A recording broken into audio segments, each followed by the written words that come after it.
Hey guys, welcome back to the channel. Appreciate you tuning in once again. So I'm back on some of my group builds.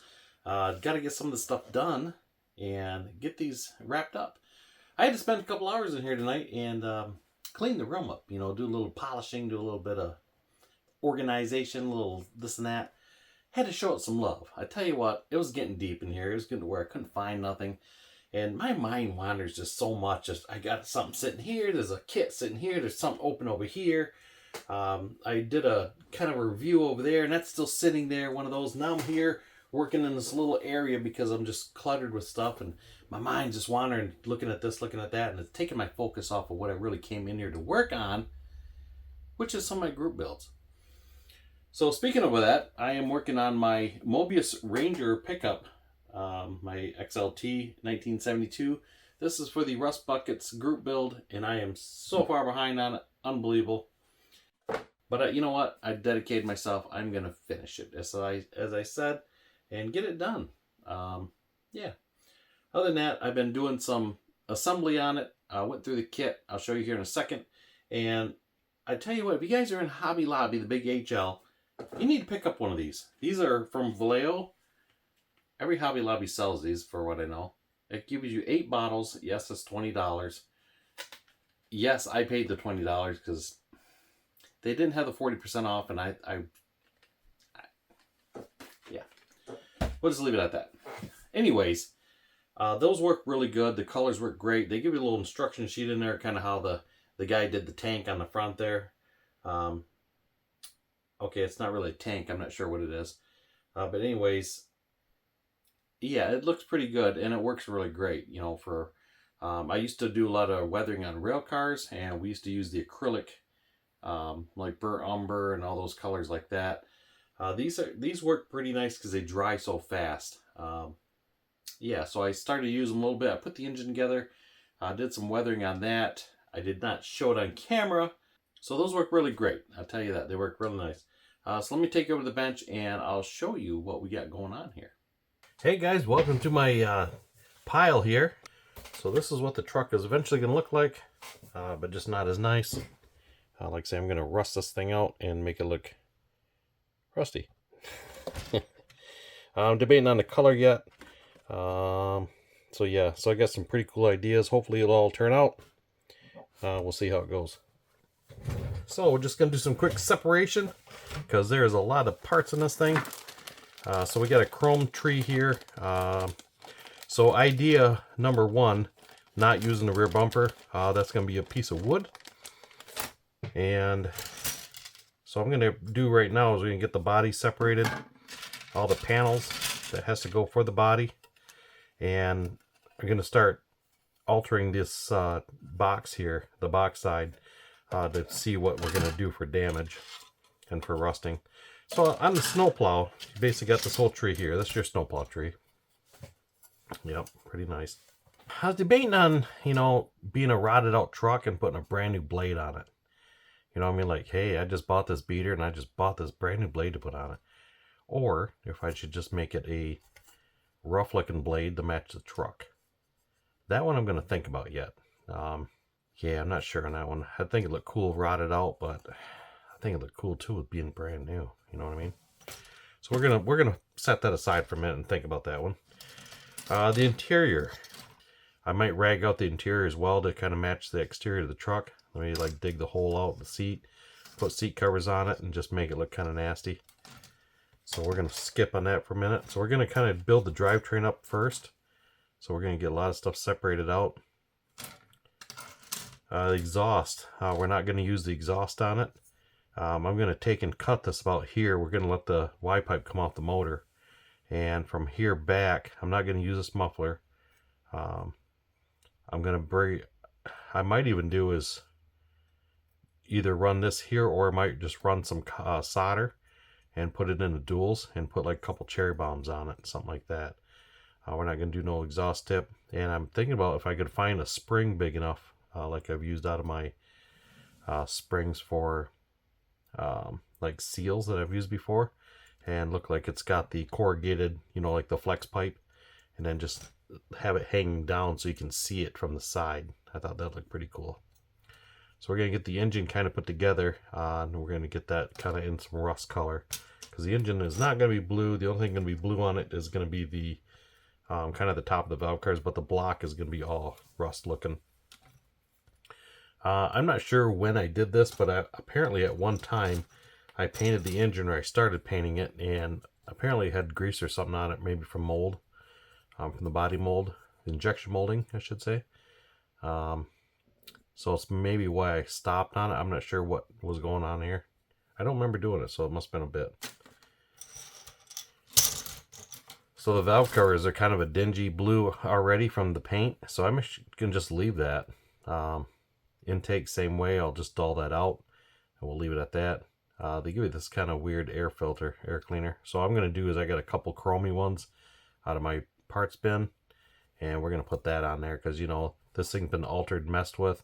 So yeah, so it's not going to have original air cleaner. It's going to have some little chrome guy on there. So either way, we're not going to use these. So we'll get our transfer case, leaf spring, all that stuff all done. We're going to definitely rot out the oil pan and all that good stuff. I thought about doing some yellow shocks on it and then putting like they're leaking oil. I got to figure out how to maybe do something like that. That look pretty sharp. So we got our other drivetrain components. We got our frame, our axles, leaf springs. So we're going to start getting this stuff together, and I think I'll start painting this stuff individually just to be a little more easier on the effect for the rust. More engine components. So the nice thing about using this kit to rust this out is it has inner box panels. Look how warped that is. Woo. Very nice, Mobius. Love it. Little warpage for your fun. So we got our brake pedals, master cylinder, all that good stuff. Then we got this guy. I have no idea what it's for. I'm sure it's important. So we do have a non-chrome bumper in the back. Like I say, I think I'm going to stick with a piece of wood. I think is what I'm going to do. So that's where we're at. That's kind of the game plan. Tailgate, I'm not going to use the tailgate. I'm just going to leave the tailgate off because most of these trucks in Michigan, the tailgates they're gone. I mean, they're so rotted you couldn't put a tailgate on if you wanted to. So I'll probably just droop a piece of chain across the back. You know, a lot of guys do that here just to hold the fenders tight so they're not wobbling down the road. That's what we're going to do with it. Like I say, chrome, I'm probably not going to have hardly any chrome on it per se at all. If anything, I'll put these ornaments on the hood, but I'll break them, make one swing down and the other one will be just missing. Something like that. The grill, obviously we're going to get that put in. I see we are rolling hubcaps over here. Like I say, I don't know the wheels. They're probably just going to be no hubcap, nothing like that. It's just going to be open, just an open rim. It's probably what's going to happen with that. So it's kind of a plan. Like I say, I got to figure out what I'm going to do with the, you know, with the body on it. I almost thought about shaving this off. That seems like that might be a lot of work. We'll see. I might leave that on there. Other than that, that's where we're going to go. So I got to kind of get some prototype pictures and see how far I want to cut this out. A lot of trucks I've seen around here. I mean, I got a friend of mine's got a truck, and his truck is actually from here back. It's gone, like from here. It's gone up to here, and there's nothing in there. And you can see the inner fender. So that's what's kind of cool about this kit. It does have inner fenders to it. So same as the box, we're going to make that full of holes and whatnot, because like I say, those are usually pretty well gone as well. So the hood, I'm going to dent the hood up pretty good. So I'm going to put some dents in. It's going to have dents all along the truck as well, other than just a rusty paint job. So we're going to get started on this and see what we can do with it. Like I say, it has been a while since I rusted something out. I used to rust out some of my model railroad cars and stuff, so the technique is the same. So we're going to get this going and see how we do. So, all right. So this is about as far as I got on this build so far. Thought I'd give you guys a little update on where we're at after sorting out some of the pieces, parts. So this is nice. Mobius gives you a nice frame. This frame is already completely assembled. If you've never built a Mobius truck before, they go together very, very well. This kit did have some warpage in it. a lot of Mobius kits do, but it's not to where it's, unbearable or anything like that. This one had a little bit right here. Let's see, the axle, I had to do some major straightening out on it. So you can see on this part here, it really didn't quite glue together too well. I had clamps and everything else on it. I was originally going to paint this before I started. I'm going to do the frame in a flat black and then rust it out from that part. But being I had so much, warpage and stuff on some of these pieces, I figured, you know what, maybe better to, do it just on nice bare plastic versus trying to scrape stuff or even super glue it in the end. It'll be easier to just paint this way anyway, so it's not a big deal. Other than that, got the engine painted, and we used some of our Vallejo weathering technique here. So this stuff works pretty good. So I started with the, this is a German gray or black brown, and this worked really great. And then after that, we went with a, let's see, what do we go with that? We did the orange brown, and this kit gives you a wash, and this stuff's basically just like water. So we basically put it on here, and it goes on really wet, and you just take a damp brush and just kind of work it in. So that works pretty good. I originally painted this before I started. I assembled the engine and painted it, well, it's not Ford blue, it's gloss blue by Testors, because that's all I have right now. So I am out of the MCW Ford blue that I usually use. Originally this engine was painted with that, and I had some oils on this engine from like the mold release oils. I noticed this kit's really bad for that. So if you guys are building these Mobius trucks, take it in and wash it really good. I think I'm probably going to actually go in and wash this frame before I spray it, just to make sure, because even sitting here, I don't know if you can see, look how glossy it is inside there. Just amazing how this has got a lot of oils on it. So I just got to make sure I get it washed, because I did not wash these parts before I started painting them the last time, and I got that fish eyeing going on.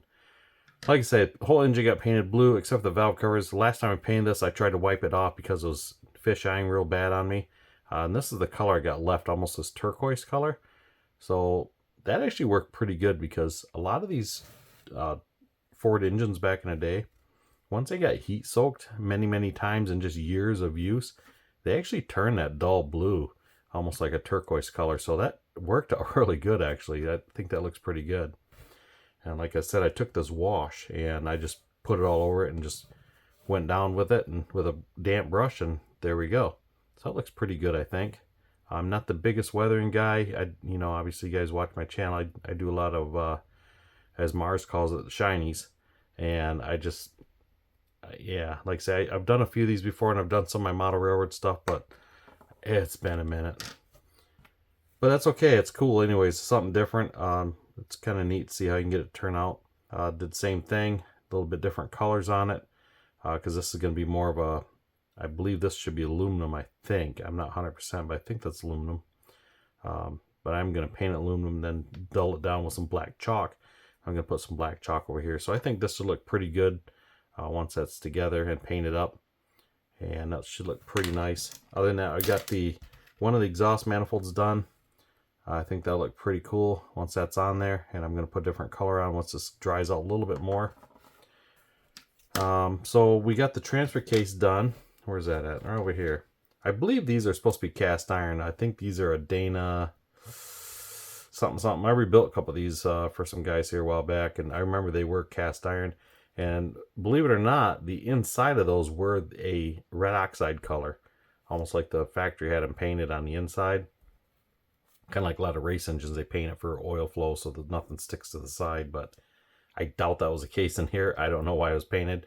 Anyways, I believe that's what these are supposed to be, so I kind of did the oxide color. And then once again, I used some of that wash, put it over top of that, and going from there. So these are called divorced transfer cases because they are divorced. They're separated from the transmission. So that means they're not like the new cars, or trucks, I should say, where they're attached to it. These are separated, so you got your tranny sitting here, and these sit in the back with a drive shaft. So this truck will have 3 drive shafts. That's kind of how they did them back in the day. These are very strong, very durable. The only weak point, obviously, is you got more shafts and links involved. But other than that, these are pretty tough tough cookies here. So it's kind of where I'm at, guys. I just figured I'd do a little update for you where we're at. Like I say, next time we're going to get this in some paint and get it rusted. And I'm doing some work on the body, trying to figure out where I want to go with. I've been looking at some prototype pictures on how I want to rust it. Because in Michigan, we don't get like the southern states where the body will just, you know, the paint will fade and then you'll get some surface rust on it. Here, panels disappear, you know, just you get so much rust on stuff. And I mean, there's literally like quarter panels are gone, you know. Just, I don't want to go too extreme with it, but just enough to make it look like, oh, you know, that's pretty rusty. So that's the effect I'm looking for. I'm also going to take a heat gun and melt some of the plastic and put dents in it. A couple ways I know the best way to do that is to use a heat gun, get the plastic nice and warm, and I'll show you some of that on the video here, and just take something round, anything, and once it's warm you can just take and just press it in and it puts a real nice soft, just like a dent. So I'm going to do all that before I even paint anything.